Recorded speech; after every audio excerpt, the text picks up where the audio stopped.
네, 3교시 시작하겠습니다. 생애 주기별 이제 가족정책 인프라 강화 전문성 제고인데 생애 주기별 출산, 친화적, 사회문화 조성이 있습니다. 요거 이제 큰 고비영출 결혼문화 개선이 있는데 우리가 볼 때에는 저출산의 문제는 이제 한국 사회의 중요한 화두가 되고 있죠. 작년에 0.81명입니다. 그 전에는 0.86명. 올해는 또 어떻게 될지 더 떨어지지 올라가지는 않을 것 같아요. 그렇기 때문에 출산 친화적 사회 문화 조성은 가족 정책에서 매우 중요한 주제로 등장했습니다. 이게 언제부터 한 거죠? 2016년부터죠.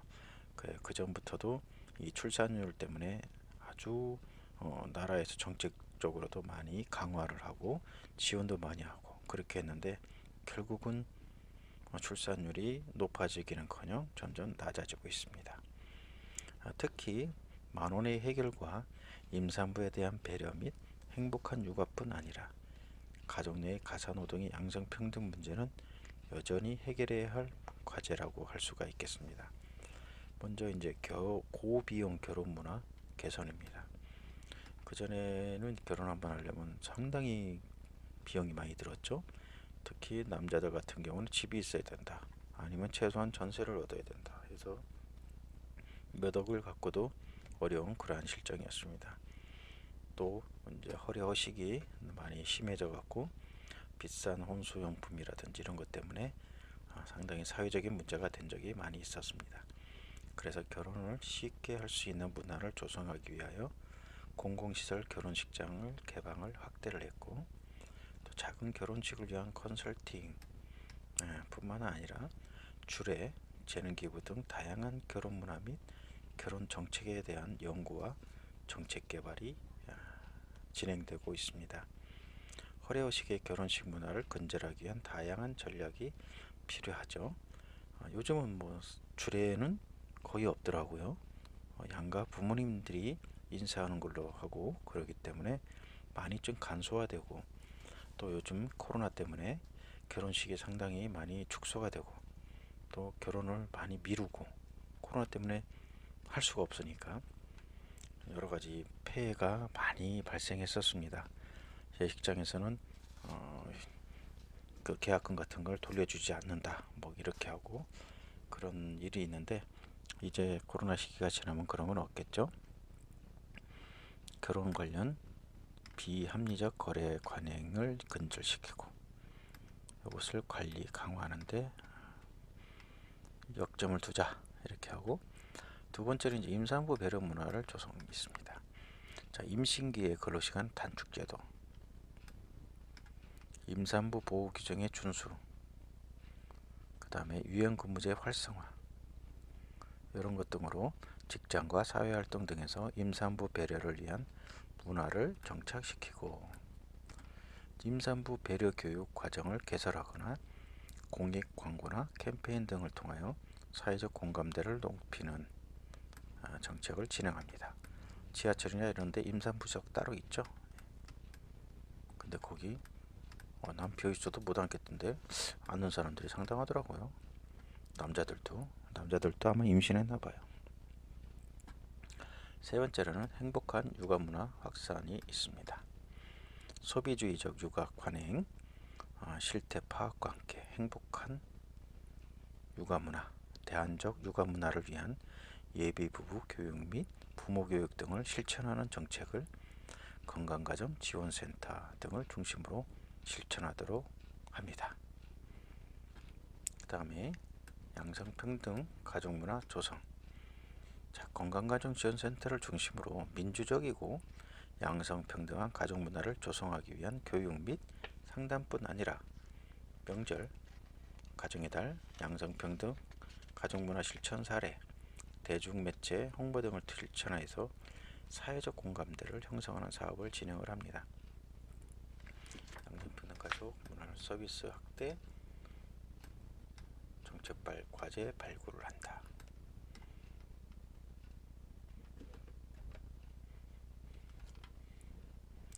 다음 핵심 주제 과죠. 여섯 번째로 가족 환경 변화에 대응한 정책 추진 체계를 강화한다. 크게 보편적인 가족 정책을 실현하기 위해서 가족 환경을 반영하는 전달 체계와 법률을 재정비하며 정책 실천에 따른 성과 및 목표를 관리하고자 가족 정책의 법과 제도 정비 및 전달 체계를 강화하고 변화하는 가족 가치관을 반영한 연구 및 정책 개발을 하고자 합니다. 첫 번째, 가족 정책 법 제도를 정비한다. 가족 환경의 변화에 따른 관련법의 재정비 및 가족 정책 이행을 강화하기 위하여 가족 정책의 성과 분석 평가 및 컨설팅을 강화하고자 합니다. 특히 지방자치단체들의 가족 친화적 도시 및 마을 조성 등의 성공 사례 발굴이나 가족 친화적 과제 개발에 중점을 두는 정책을 실현합니다. 또한 건강가정사의 전문성을 제고하는 각종 연구와 관리 체계뿐만 아니라 가족 교육이나 가족 상담, 가족 친화 문화 등의 가족 정책 영역별 전문가를 양성하여 보급함으로써 실효성 있는 가족 정책을 실천한다. 두 번째, 가족 정책 전달 체계 강화가 있어요. 결혼 이민자의 여성으로 인해서 급속하게 증가되었던 다문화 가족을 지원하던 전달 체계로서 다문화 가족 지원센터는 건강가정 지원센터와 통합해서 통합 서비스를 전달하는 체계로 전향하고 있는데 2020년도까지 226개의 센터 설립을 목표로 하고 있습니다. 따라서 건강가정 다문화가정 지원센터로 통합됨에 따른 평가 지표나 실적 시스템의 구축 및 관리를 위해 여성가족부의 가족정책 전달체계를 전환합니다. 그와 함께 지역사회의 특성을 반영한 가족지원 서비스 개발과 가족 특성이 반영되는 맞춤형 서비스 인프라 구축을 위한 사업을 개발을 합니다. 그리고 새로운 가족 환경 변화에 선제적인 대응. 급변하는 사회 흐름과 함께 가족 환경 역시 변화하며 새로운 형태의 가족이 등장함에 따라서 다양한 가족 형태를 수용하는 가족 가치관을 정책에 반영하고, 예로 어떤 게 있어요? 1인 가구의 폭발적인 증가가 있죠. 그리고 한부모 가족의 증가, 독거노인의 증가, 노인 세대 가정 증가, 여기 그 다음에 어린아이가 가장인 그러한 가정이 또 증가, 이러한 새로운 형태의 가정들을 위한 연구와 지원을 위한 가족 정책 개발을 추진하게 합니다. 연구 및 개발 정책을 개발해야 되겠다. 자, 그럼 전달 체계가 있는데 공적 전달 체계가 있습니다. 여기서 제일 대빵이 어디예요? 여성가족부죠. 앞에 이제 다양한 가족 정책을 실현하기 위해서는 가족 정책 사업을 서비스 형태로 전환해서 전달 체계를 통하여 전국 고속도로와 지방도로로 차가 가듯이 도로망을 가져야 하겠죠. 그래서 이를 구체적으로 논의하게 되면은 첫 번째로 이제 가족 서비스 전달 체계가 있는데, 가족 서비스 전달 체계란 가족 서비스의 공급자와 수요자를 연결시키기 위한 조직적인 장치죠. 가족 정책의 과제와 사업을 구체적인 프로그램과 가족 서비스로 전환해서 가족과 가족 구성원에게 효과적으로 전달하기 위한 목적을 갖습니다. 구체적으로 보면은 중앙정부 또는 지방정부, 민간기업, NGO, 기업, 시장에 이르기까지 가족 관련 서비스를 제공할 수 있는 모든 시설이나 공급자들의 연계를 통한 서비스 전달망이라고 볼 수 있습니다. 가족 서비스의 성격이 공공재이든 민간재이든 가족을 위한 서비스와 프로그램의 형태로 지원 가능할 경우 효과적이고 효율적인 조직 연계망을 통해서 지원 가능하도록 하는 것이 정부의 가족 서비스 전달체계 구축 방향이 될 수가 있습니다. 기본적으로 가족 서비스 형태로 갈 경우는 공공재 성격을 기본으로 하지만 통합적이고 포괄적인 일련의 가족 서비스가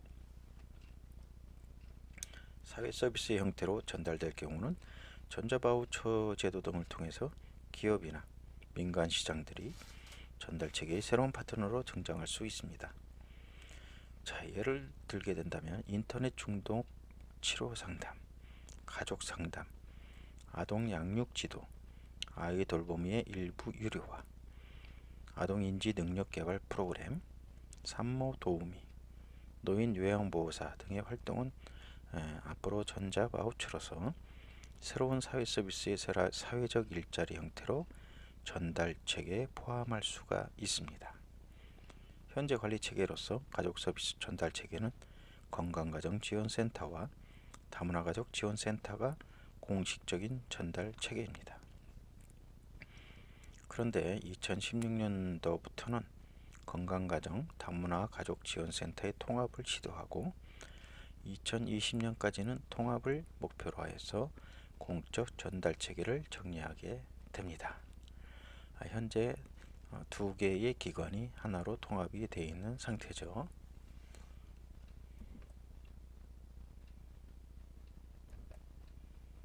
자, 그럼 이제 가족정책 공적 전달체계 현황을 보게 된다면 현재 여성가족부 가족정책은 뭐 이렇게 많이 있네요. 여성가족부 밑에 청소년 가족정책실이 있고 거기에 또 가족정책실이 따로 있습니다. 왜 이게 볼펜이 안 되지?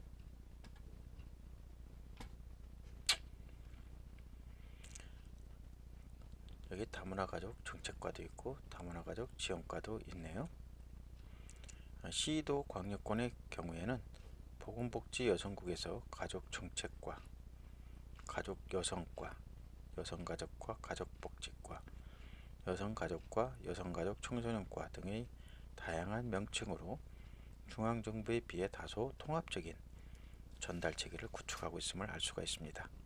자, 이는 지방정부로 갈수록 전달체계가 휴먼 서비스적으로 통합되어서 효율적인 행정 업무를 집행하고 있다는 것을 의미하고 있습니다. 여기에는 복지 서비스와 의료보건 서비스, 저출산 고령화 정책, 개별사업법에 의한 아동, 청소년, 노인, 여성, 보육 등의 대상 중심 사업을 적절하게 연결하고 인력과 민간기관과 시설들의 적정한 관리체계를 구축해야 하기 때문이며 한계적인 예산과 인력으로 지역 특성을 반영한 통합되고 효율적인 전달체계가 요청되기 때문입니다. 자, 기초자치단체야말로 지역의 수준과 특성에 따라 가족정책의 업무가 통합되어 여러 팀에서 업무가 배분되고 조정되는 양상을 갖습니다. 우리 교재 4-3 가족정책 공적 전달체계에서 보듯이 여성가족부는 이제 여기 어디 표가 나올 텐데 여기 나오네요. 자, 여성가족부는 한국건강가정진흥원 이거 건강가정기본법에 법으로 하나 이렇게 만들었다. 법인을 하나 만들었죠. 통해서 여성가족부의 주요 업무를 위탁입니다.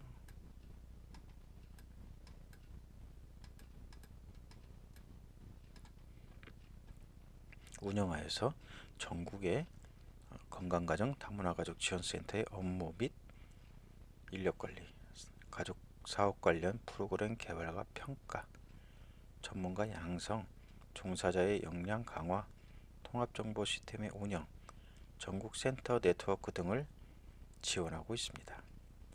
자, 그에 비해서 시도에서는 광역권 시도에서도 마찬가지죠. 시도 건강가정 지원센터, 여성가족부에서는 한국건강가정진흥원, 시군구에서는 시군구 건강가정 지원센터. 이게 실천 기관이 실천할 수 있는 가장 그 기구죠.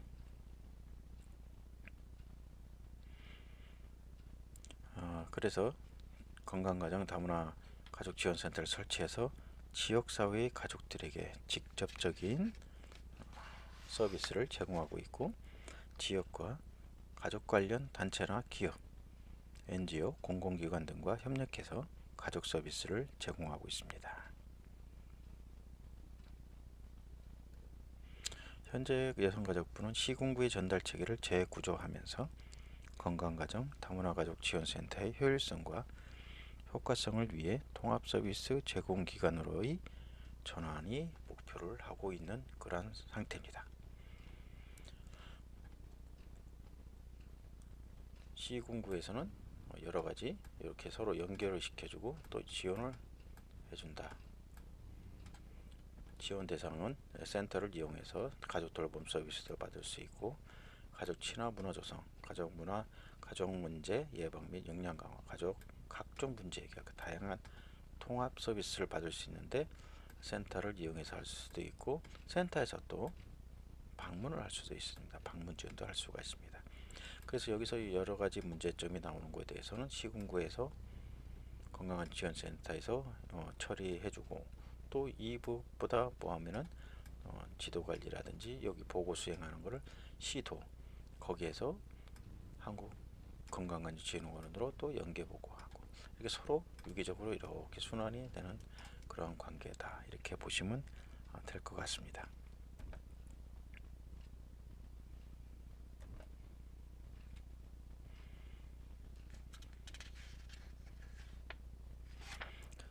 자, 그러면은 통합적인 가족 정책인데, 가족 정책을 위한 이제 제언을 보도록 할게요. 첫 번째로는 이제 가족 정책은 사회 투자의 주요 핵심 분자인 가정 그리고 그 구성원들을 위한 적극적이고 계획적인 활동입니다. 특히 인력 개발의 근원지이자 개발의 주체와 객체가 공존하는 가족과 가정을 정책의 대상으로 인식하여야 했다는 점은 국가 경영에 매우 중요한 전환점이 됩니다. 건강한 가정은 신뢰와 애정을 바탕으로 가족원들에게 안심할 수 있는 안정적인 가족 환경을 제공함으로써 가족원들의 건강한 성장과 발달을 지원하고, 가족 돌봄과 자녀 양육의 지원 체계로서 사회복지 비용을 절감하는 파트너가 되기도 합니다. 특히 이제 행복한 부부가 가정을 지킴으로써 이혼에 따른 가족 해체 비용을 줄이고 가족 문제를 예방하기 때문에 가정의 건강성을 위한 다양한 가족 정책의 실현은 바로 사회적 비용을 감소시키고 사회적 자본을 형성하는 지름길입니다. 두 번째로, 앞서 가족 정책의 주체가 정부와 함께 기업, 시민사회단체, 가정들이 서로 협조해야 하는 거버넌스적 패러다임을 강조했습니다. 중앙정부와 지방정부의 업무 분담과 함께 NGO, 기업, 가정 관련 유관기관, 여기 뭐 보건소라든지 주민자치센터, 가족보건복지협회, 사회복지회관, 여성회관 등을 들 수가 있죠. 이것들이 서로 가정과 가족생활의 안녕과 복지 증진을 위해 수평적인 협력관계를 가져야 할 것입니다. 이는 제3섹터로서 자원봉사적 가치와 시민정신을 통한 네트워크 가치가 실현될 때 국가는 조세를 통한 정책 비용을 절감하면서 보이지 않는 정신적, 사회적 인간관계를 통한 사회적 자본을 조달하는 새로운 통로이기도 합니다. 섹터라는 말이 나오는데, 제3섹터라는 것은 자금이나 인력, 기술 등에 관해서 공공부문과 민간부문이 협력함으로써 공공부문의 영역에 민간의 능력을 도입함과 동시에 공적 지원의 강화를 통해서 민간부문을 활성화시키는 사업을 의미하는 겁니다. 즉, 제1섹터를 정부라고 보고 공공기관이라고 보고 있습니다. 그리고 제2섹터는 민간기업, 민간기관, 이렇게 해서 이 두 가지가 서로 나뉘어져 있지만 이 중간에서 그 역할을 하는 것을 제3섹터라고 그렇게 보시면 될 것 같습니다. 아마 이제 제3섹터는 가끔 가다가 여러분들 귀에 조금씩 들릴 거예요. 이제 낯설어 하지 마시고 정부기관, 민간기관과의 중간 협력하는 그러한 지대다 이렇게 보시면 될 것 같습니다. 그리고 세 번째로 보게 되면 이제 지방자치, 지방분권 사회에서 가족정책은 시민복지의 핵심 분야이죠. 주민밀착형의 대표적인 정책 과제이기 때문에 특히 지방정부의 역할이 중요합니다. 여기에는 건강가정을 유지하려는 시민과 사회단체의 결성과 활동, 건강가정 연대 모임, 직장이나 기업, 지역 의원들 간의 네트워크가 중요합니다. 즉 홍보와 교육을 통하여 가정의 건강성을 유지하고 가족원의 행복을 지키는 데 함께 협조하는 시스템 구축이 중요합니다. 네 번째, 어떠한 정책이든지 간에 행정적, 재정적 지원이 없으면 정책 수행에 어려움이 따르죠. 정책 주체자들은 자원을 개발하고 전달 체계를 구축하는 등 재정적인 뒷받침을 해야 할 것입니다. 앞으로 건강가정을 위한 중요한 핵심은 행정 전달 체계의 구축과 재정 확보이며 이는 모두의 노력에 달려있다고 할 수 있겠습니다. 특히나 가족 돌봄 부양, 일과 가정의 균형, 다양한 가족들의 다양한 요구와 지원 등은 법과 제도의 지원 속에서 가능합니다. 기업의 목적과 가족의 가치는 다를 수밖에 없기 때문에 가치 공유를 위한 사회적 합의와 조정은 끊임없는 교육과 협의를 위한 전달체계 조력이 수반되어야 할 것입니다. 다섯 번째로 다양한 생활 양식의 등장, 다문화 가족의 등장은 시대적 상황입니다. 가족의 건강성을 위해 전달체계인 다문화 가족 지원센터와 건강가정 지원센터의 상호 기능화와 통합의 과정은 시기적절하다고 할 수 있죠. 이는 가족 지원과 교육, 가족 안정과 가족의 건강성, 가족의 레질리언스를 위해 함께 노력하는 공유된 가치와 목표가 있기 때문입니다. 다문화 가족의 특수성이 있기는 하지만 저출산 고령화 사회에 가족의 유지와 건강한 자녀 출산, 자녀 양육의 문제는 국가의 중요 현안이며 공통의 문제를 해결해야 하는 가족으로서의 보편성을 갖고 있습니다. 언어적 문제와 문화의 극복은 특수 상황이지만 부부와 자녀로 구성되어 일상의 가족 생활을 하는 것이 중요하기 때문입니다. 가족은 삶의 근원이 시작되는 곳이며 삶이 끝나는 마지막 장소이기도 합니다. 그런 의미에서 생애의 대부분을 가정에서 보내는 이상 건강하고 안정적인 가정 환경과 친밀하고 의사소통이 제대로 되는 가족관계, 편안한 보금자리로서 의식주 문제를 해결하는 일상의 공간으로서 가정과 가족이 이루어지도록 가족정책이 디자인되어야 되겠죠. 여섯 번째로 가족정책은 시의성이 필요하기도 하지만 국가 존속을 위한 인구의 생성과 가족 제도를 통한 국가의 영원한 구성 요인이기 때문에 장기적이고 보편적인 정책 어젠다를 구성해야 하겠습니다. 그런 의미에서 가족정책 패러다임은 국가 경영의 기초가치를 제공하고 가족 관점의 다양한 부처와의 연계 정책이 되도록 가족 영향 평가 등의 작업이 있어야 할 것입니다. 제시된 가족정책 사업들은 미시적이고 시민 밀착형으로 진행된 점은 강점이지만 저출산 고령사회 문제 해결의 파트너로서 국가 행복지수를 높이거나 조세정책, 노동정책, 교육정책 등의 연계를 위한 거시적인 정책의 부재 문제를 해결해야 할 것입니다. 마지막으로 이제 3차 건강가정 기본계획의 내용이 좀 더 구체적이며 객관적 결과를 도출할 수 있는 방법론을 마련해야 할 시기라는 점에서 전국적인 통계 생산과 사례관리, 전산화 등을 통한 실증적인 데이터 관리와 효과성 검증이 이제 요청이 되고 있죠.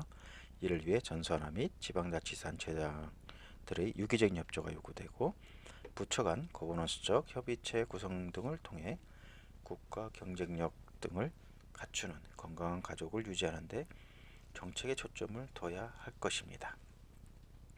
건강가정지원센터는 다문화가족지원센터, 가족친화지원센터, 저출산 고령화 가정 관련 지원 사업 건강가정 지원 사업을 하나로 통합을 해서 건강가정 지원센터가 이루어진다. 이렇게 보시면 될 것 같네요. 수업은 여기서 끝내기로 하고 다음 시간에는 건강가정 사업에 대해서 진도를 나가고요. 다음 주에 중간고사죠. 중간고사에는 건강가정의 개념을 정리하세요. 친절하게 우리 페이지까지 써놨습니다. 건강가정의 구성요소를 그리세요. 또 써놨어요.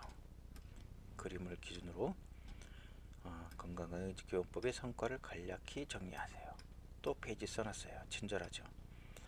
자, 이렇게 해놨는데 여러분 제가 조사론에서도 얘기를 했지만 이거는 여러분들이 이거 오픈북은 아니고요. 반 오픈북이죠. 이것을 한 장의 페이퍼로 정리를 해서 여러분들이 정리해 오세요. 나름대로 정리하기 때문에 똑같이 쓸 수는 없겠죠. 그리고 난 다음에 시험장에 와서 치는 날 와서 시험지에다 다시 요것을 보고 정리를 하시면 될 것 같습니다.